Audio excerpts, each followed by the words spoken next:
Hi YouTube! Although it's fashionable in Flat Earth to pretend it's okay to just ignore the sky, this isn't for every flatty, and some have actually been doing some astronomy.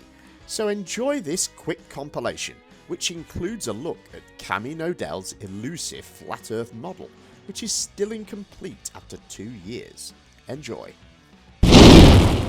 Right, so every day here's the sun and it goes around and it's kind of on a flat thing, and then you can think of in the seasons it's pulling in and out this way, right? Mm-hmm. And you can add some things on here. Now if you take this, and this is just simply their nodes, and I'm adjusting their nodes for a flat earth, but this is from the nodes is from mainstream science, that this is how they observe it, is the tilt. This is how they observe the sky. It's like, wow, what if it's really as it appears? What if it's that simple and it's just as it appears, and here's the angle?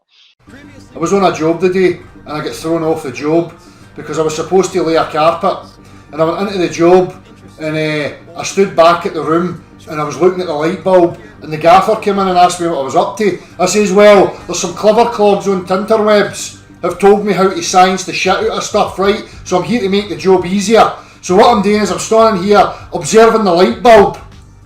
With my Superman vision, I'm going to quantify the light bulb, and therefore once I've quantified the light bulb with my vision, I then know the dimensions of the floor so we can lay the carpet. You complete and utter fucktard.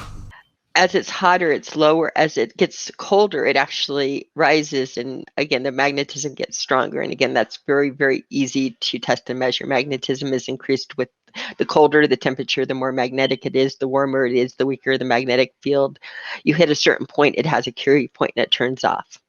You get it, cool it again, it turns back on. Very easy. Fluorescence works the same way.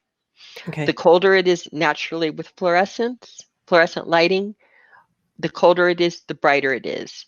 The warmer it is, the dimmer it is. It has a point where it gets hot, too hot, and it turns off, and until it cools off enough, it's like got a little light switch on it.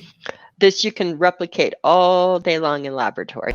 You see, the problem is with the solar eclipse and the lunar eclipse is all of us in the flat Earth community just don't understand how it's not an amazing light show, and it's actually real.